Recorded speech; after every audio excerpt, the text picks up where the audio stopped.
Ahead, under the sundown, lies Pearl Harbor. The boat tautens, the crew sharpens.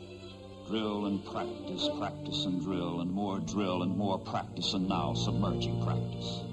60 seconds to make a 300-foot boat, racing over the water at 20 knots, vanish completely.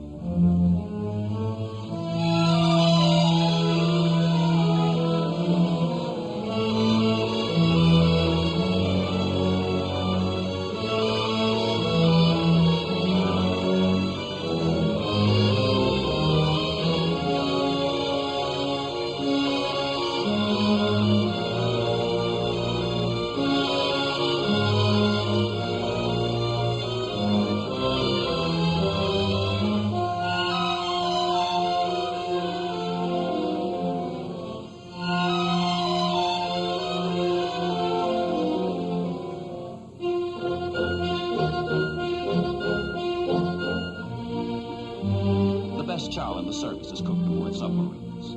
The galley and mess, small and cramped. But here the men live and talk and gripe and think and relax as best they can.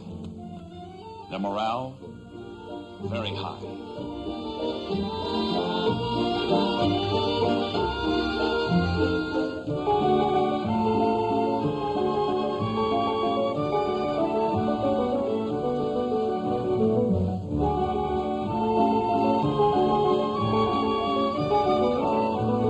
Knock it off.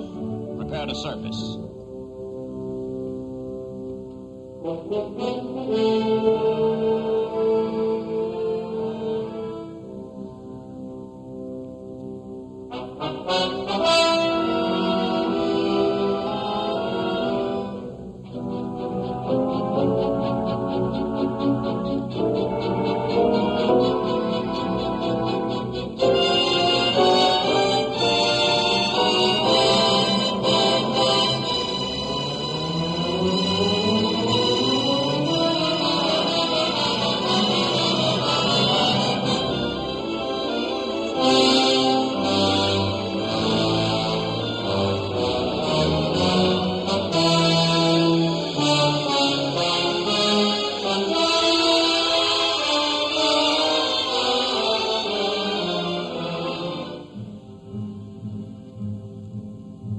Pearl Harbor, where peace stopped, where war begins for the new submarines that arrive at the rate of 4 and 5 a month.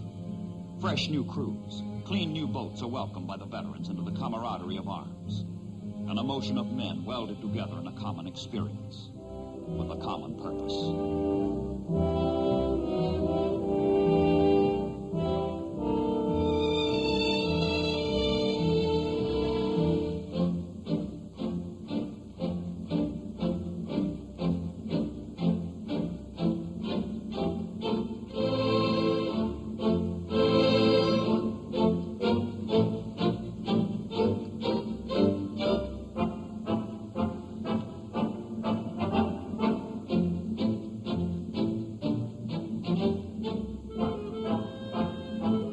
Subpack, Commander Submarines, Pacific, Admiral Lockwood. With more than 20 years' experience in submarine warfare, he remembers that underwater boats almost brought England to her knees in World War I. He has seen the havoc wrought by U-boats in the Battle of the Atlantic in World War II.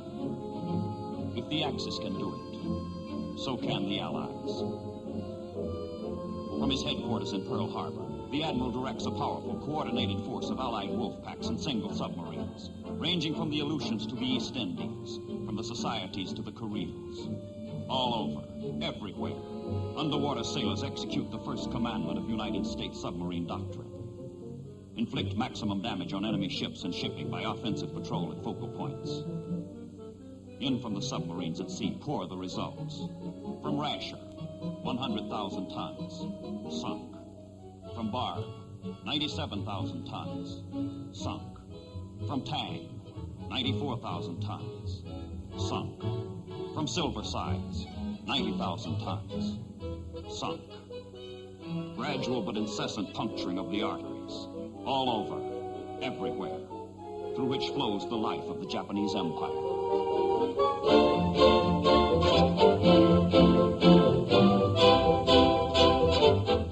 And ordered out from against the empire of Japan. Clary's crushers, Roach's raiders, Blair's blasters.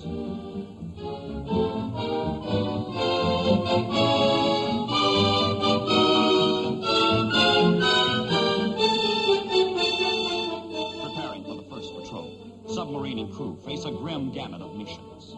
All hazardous, all alone, all far from base. They may be ordered to mine enemy coastal waters. They may be ordered to photograph island shorelines for invasion. They may be ordered to rescue downed pilots at sea. They may be ordered to smuggle spies into Japanese territory. They may be ordered on missions from which there is no return. Orders. Many orders will be issued, and all will receive the same simple response. Aye, aye, sir. But no matter what the mission, the threat of death at full Fathom 5, of death in the depths, hovers over the submarines. And yet they put to sea with one thought only. Follow the motto of their sister ship, Gudgeon. The motto that says, find them, chase them, sink them.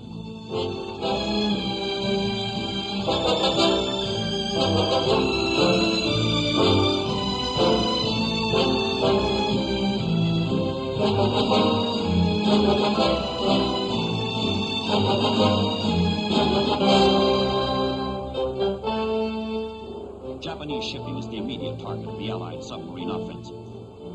The most modern, the most dynamic society in the East is an island society. And the Achilles heel of an island empire, the heartbeat of an industrial nation, is its means of transport over the seas. Destroy that means. Destroy the merchant marine. Destroy the Navy. And the skill and diligence of the 27 million Japanese who support the war will be valueless. Every shop, every factory, every industry will be idle, bankrupt.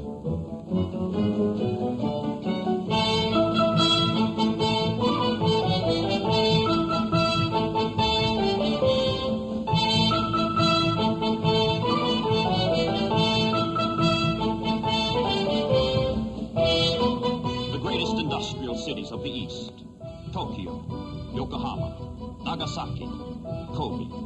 Japan's foundries, steel mills, heavy industry make war possible. But torpedoes at sea will dampen the fires.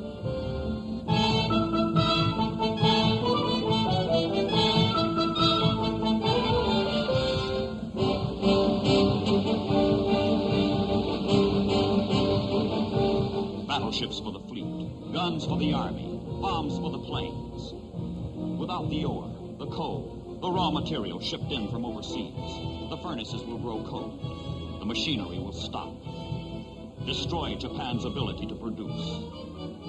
That is what the submarines will do.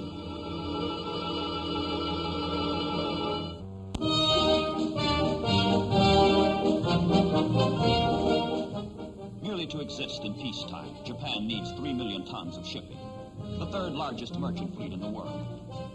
For war, the tonnage must be doubled. To link the home islands with the essential resources of her empire. To maintain her garrisons overseas. To weld together the greater East Asia co-prosperity sphere. Japan needs ships. Ships and ships and more ships.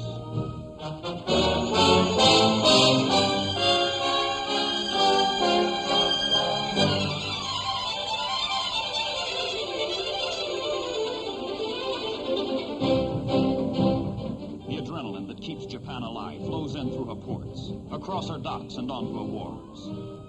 The Japanese have conquered an empire stretching from Siberia to the Indies. But none of the victories won on the battlefield, won at sea, will profit Japan if the grubby routine of the waterfront is disrupted.